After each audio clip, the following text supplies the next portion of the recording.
Hello everyone, this is Voltage Development and welcome back to a Unity tutorial. Now in this tutorial I am going to show you how to do the text that can be seen in this game called Undertale. And if you don't know what Undertale is, it's a game made by Toby Fox which was made in 2015, so about 5 years ago. What I mean by Undertale text is when the text is displayed on your screen, it sort of like scrolls like dialogue.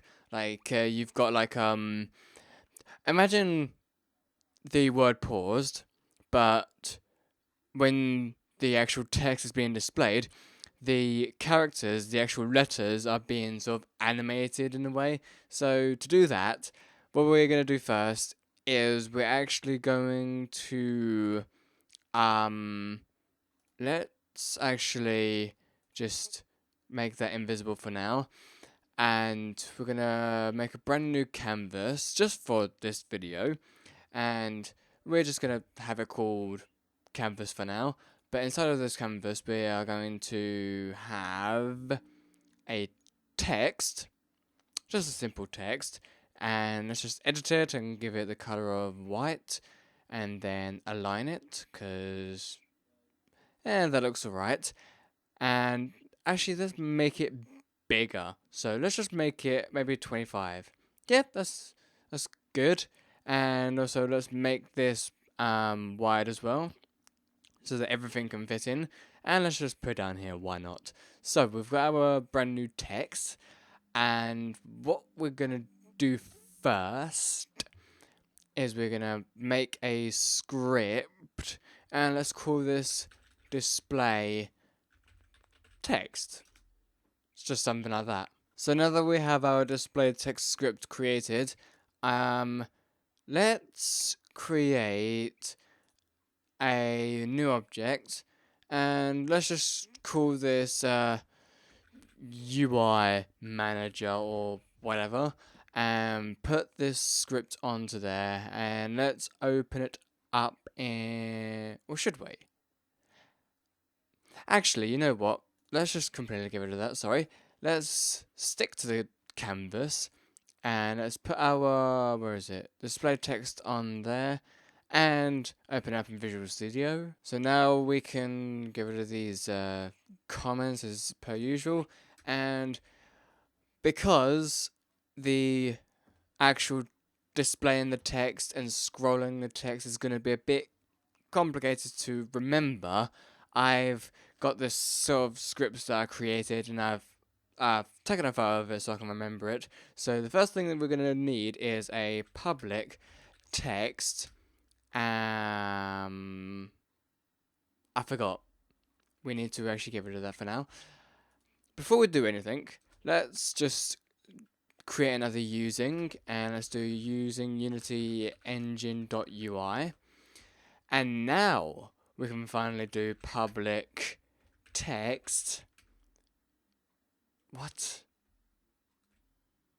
Public text? Okay, we have finally made the bloody variable public text now. Holy crap. Right.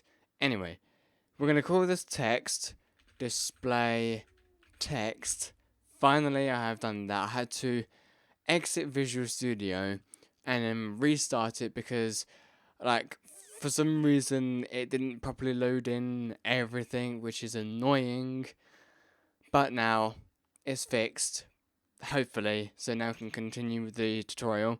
And now we're going to need a string called full text, sorry. And what the full text is gonna just be whatever you put in. I'll explain later. Anyway, so void start, we're gonna have full text is equal to that for now, and then the display text is going to be equal to full text.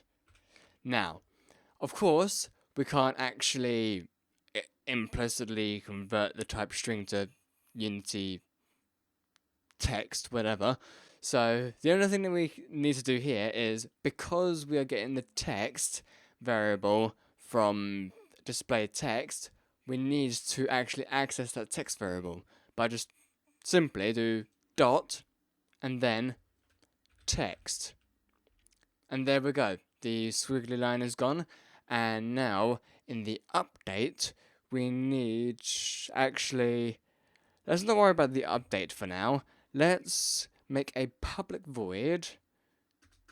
Or we can just have it as void. Yeah, you know what? Let's just have it as void, sure. And let's call this show text. And inside of here, we're going to put display text dot text is equal to nothing. And then we are actually going to do start coroutine. I don't know if any of you have dealt with coroutines before, but a coroutine, it's kind of like a function in which deals with delays. Like if it deals with like an event which has like a delay on it. So, but the only thing you can't do with a coroutine is technically you can't do a repeating one, even though you can modify it to make it repeat functions or make it repeat events, but technically you can't actually do a repeating event inside of a coroutine. So inside of this coroutine, we're going to access the coroutine called animate text, and make sure that you have 2 brackets after it, like that, so that the coroutine can actually access that coroutine. And now, to actually create a coroutine, we are going to type in I enumerator. So go for that one. Now, you can only do IEnumerator if you have system.collections, and I think system.collections.generic. I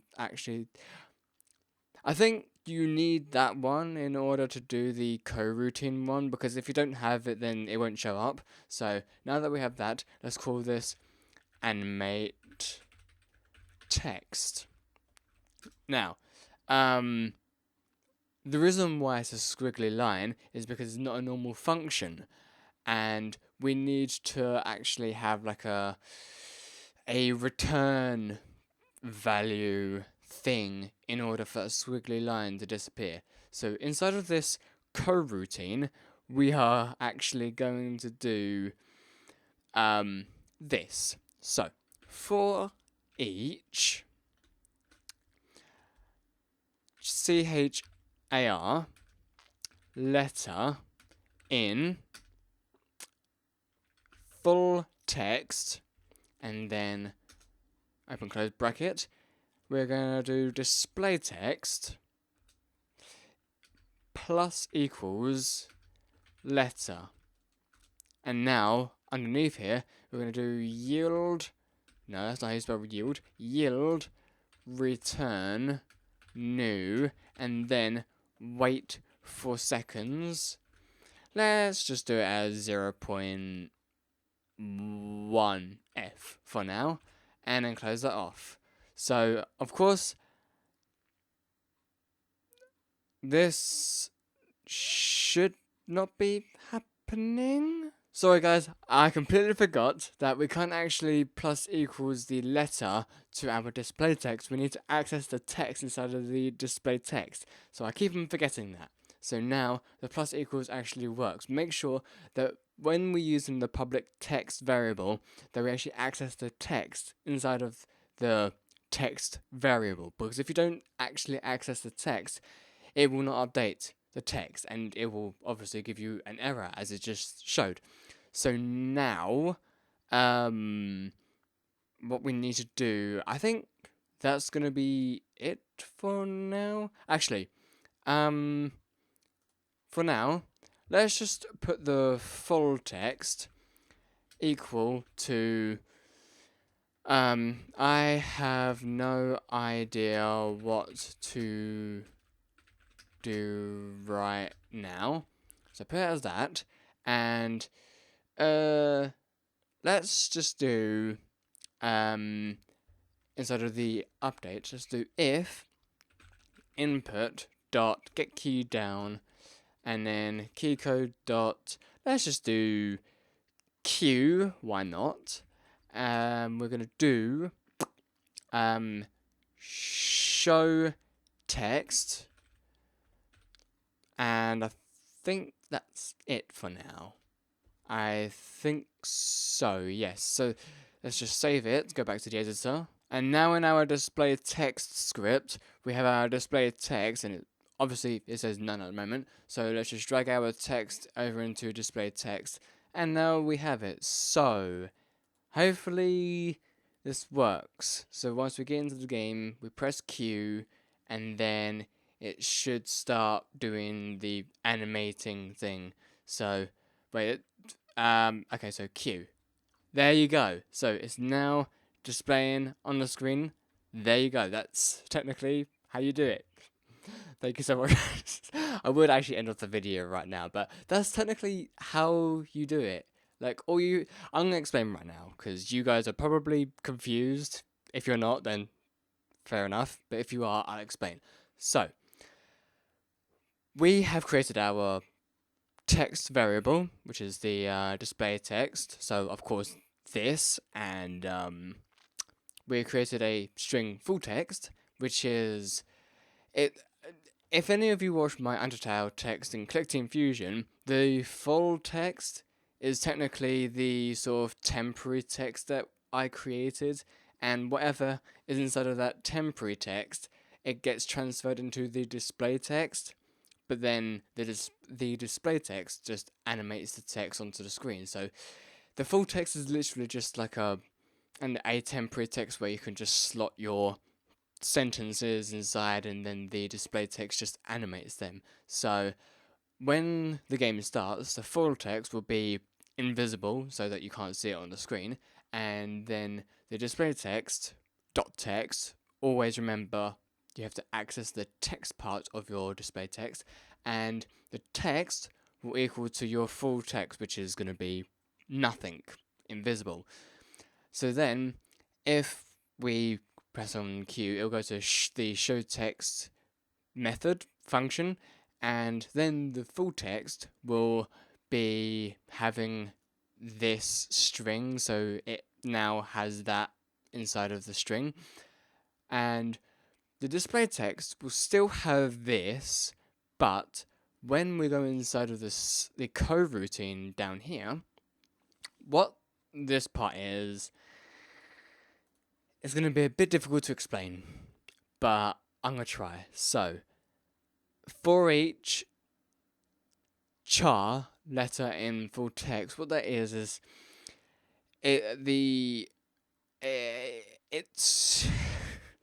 as I said, it's really difficult to explain. This whole thing is going into the full text, and it's kind of like an iteration thing. Actually, the word I'm looking for is loop. Oh my goodness me.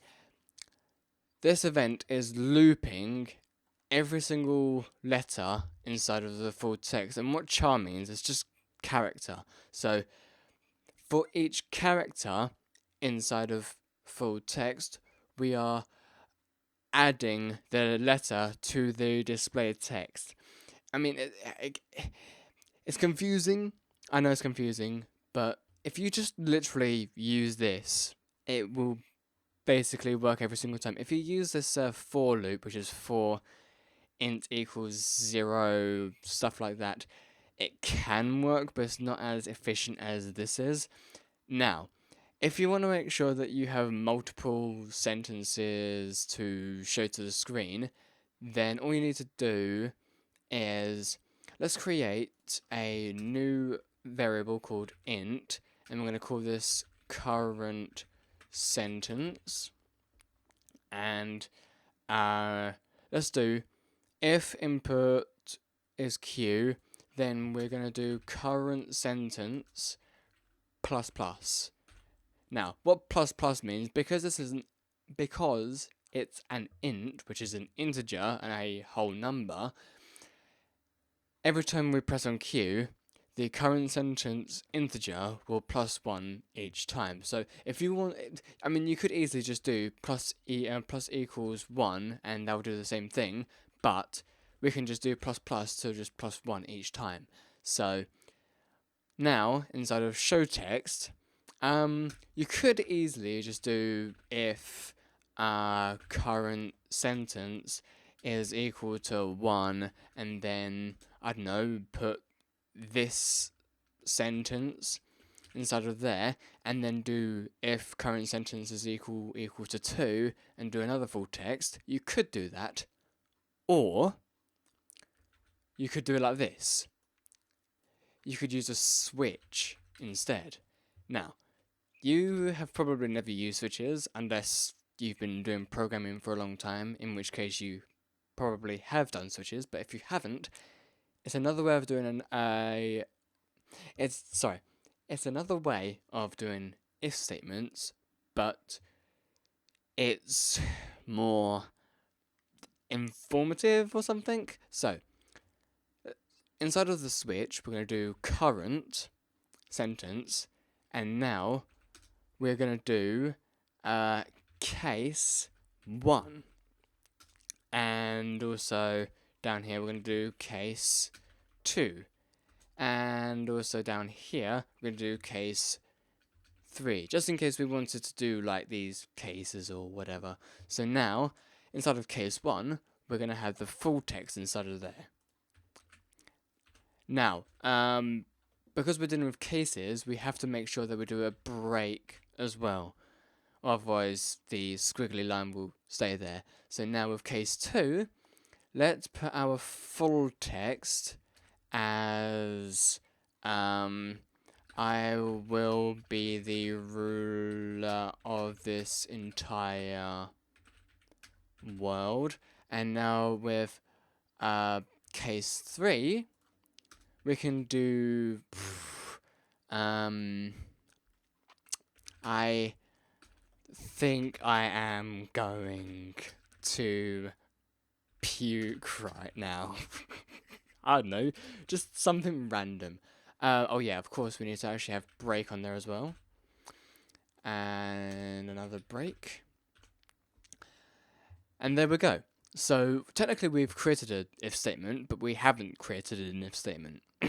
So what the switch is it's gonna check the current sentence int, and if case 1 or case 2 or case 3 matches the current state of the int. So for example, if the int is equal to 1, then it'll go to case 1. If the integer is equal to 2, then it'll go to case 2. If it's equal to 3, it'll go to case 3. Hope that makes sense. So now, to make sure that our dialogue will stop at case 3, and we don't want it to continue after case 3, then in the if input queue, type in and current sentence is lower to 3. So what that means is we can only press on Q and this will animate if the current sentence is on 3. So let's try this out inside of the game. So now that we're inside of the game, let's press on Q. So that's gonna like type it out right now. Now if we press Q again, it's gonna be a little bit yeah. But as you can see, it is cycling through the actual text themselves. Now, if you want to make sure that the letters aren't jumbled up like that, there's a very, very easy method to do that. So what you should do is underneath display text, and before you go into start coroutine, make sure you do stop all coroutines. Now, if you think that, for example, if you had another script somewhere else and that was running a coroutine, if you're worried about this stop all coroutines affecting that coroutine in another script, don't. Because this will only stop all coroutines inside of this script, okay? Just making sure that you understand that. So now, I think that's it. Yeah, I'm pretty sure that is it. So let's get back into the game. So let's go ahead and press Q, and now let's press Q again, and let's press Q again. And as you can see, it is not, jumbling up all of the letters anymore. So, now, if you're one of those people that would like to sort of skip through the text, like, yes, I was skipping through the text there, but if you want to, I don't know, press a certain key or press a button or whatever, and you want to make the text, like, appear on the screen automatically and not cycle through or animate through, all you have to do is, let's go down to update here, and let's do if input dot get key down, oh my god, where is it? Get key down, and then key code. Let's just do H. So now, what we can do is, let's do, oh, what was it? Oh, right, yeah, of course. Make sure that you do display text dot text is equal to full text. So what that will do is if we press on H, it will just make sure that the text is equal to that text. And you know what? Let's also do stop all coroutines as well here, just to make sure, so that it just stops animating and stuff. So let's just try out now. So now if we press Q and then press H, it will show up on the screen. Press Q, then press H, press Q, and then press H. There you go. Now, because I said UnderTale, you guys probably would like to have the sound to go alongside the actual, scrolling text, wouldn't you? Well, there's a very, very, very simple way to do that. And to do that, we are going to actually do another using, and we're going to do using Unity engine.audio. And now underneath the int, we're going to create an audio source. And let's just call this my audio, why the hell not? And now, inside of the for each, underneath the letter, well, or you could do it before the letter. You know what? Let's just do it before the letter, because we want to make sure that it sounds it just as the letter comes up on the screen. So we can do my audio dot play. Simple as that. So now let's just save. Now, of course, it's not going to play any audio yet, because we actually haven't got any audio in our assets for the actual variable to access the audio to play. Okie dokie, so currently I have actually put in our audio source, and it's the SND Flowery Talk. Of course, yes, it's flowery talking and that sound, And I almost forgot. We need to actually make this public in order for us to actually add the audio source into my audio. So as you can see, the audio source is right there under my audio. I think you can just add it. No. So what we need to do is we need to actually, I think if we just add it onto, aha. So what you need to do is you need to actually add it as a proper audio source. And then what you can do is drag and drop that into there. So now the canvas has our audio source of the Flowery Talk, and now the audio source is referenced into my audio. So now let's go check this out. So if we press Q now, okay, for some reason it's not working unless you can hear it. I'm not sure if okay guys, so I'm not entirely sure what's happening there. I don't know if you guys can actually hear it as well, but I can't hear it, but I'm gonna tell you straight that it does work, okay? All because we can't hear it doesn't mean it doesn't work. So, yeah, that is how you do the scrolling text or animation text in Unity, everyone. I mean, it can be simple, but the setup of it is kind of confusing. But once you, I don't know, use it enough, you can kind of get around it. But anyway, that's going to be it for today's video, everyone. Thank you so much for watching. I hope this all helped you out with your projects in the future. And I will see you guys in the next tutorial. Goodbye, everybody.